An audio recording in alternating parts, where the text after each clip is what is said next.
Herkese merhaba. Kamp için aldığım bir başka malzemenin kutu açılışını yapacağız bugün. Hadi başlayalım.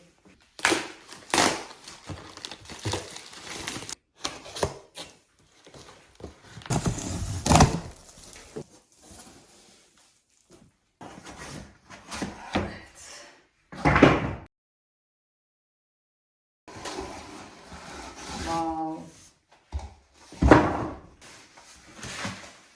Bu şekilde çıkartamadığım için şöyle benim klasik yöntem yana devirip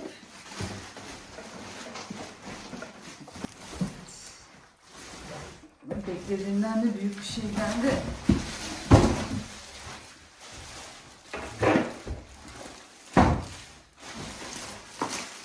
Son olarak plastiğini çıkartalım.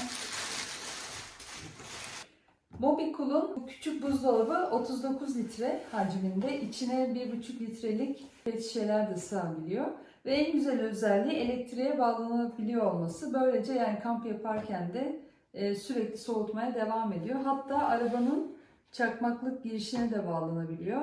Eğer yolculuğunuz uzunsa mesela yol boyu da soğuk yiyecek veya soğuk suyunuz oluyor. Kapağının dizaynı şöyle yapmışlar. Açtığınızda tamamı açılmıyor. Böylece bu taraf daha soğuk kalmaya devam ediyor. Şöyle birinci kapağı açtık. İkinci kapağı da açtık. Bu şekilde. İçinde separatörler var.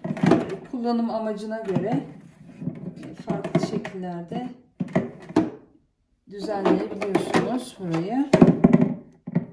Mesela şöyle yaptık diyelim. Maksimum ve Eco modları var. Yorumlarda şey yazıyordu. Geceleri örneğin Eco moda alıyormuş insanlar. Çünkü o zaman daha az ses çıkarıyor. Gün içinde örneğin maksimumda kalabilir.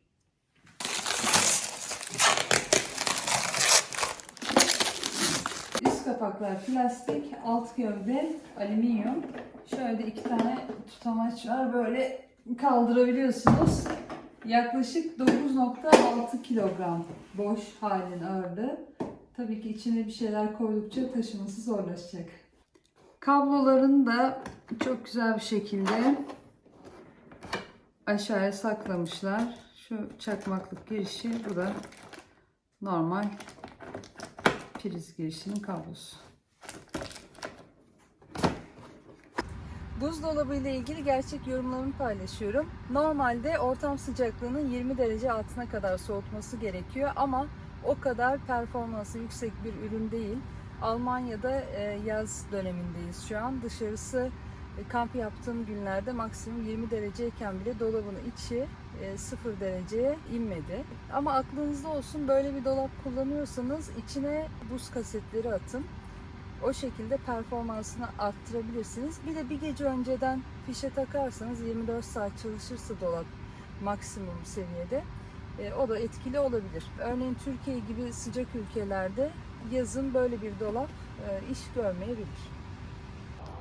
Kamp buzdolabı ile ilgili benim deneyimim bu şekilde oldu ama sizin önerilerinizi merak ediyorum. Bildiğiniz daha iyi bir ürün varsa yorumlara yazmayı unutmayın. Kanala abone olmayı ve beğen butonuna basmayı unutmayın. Bir sonraki videoda görüşmek üzere.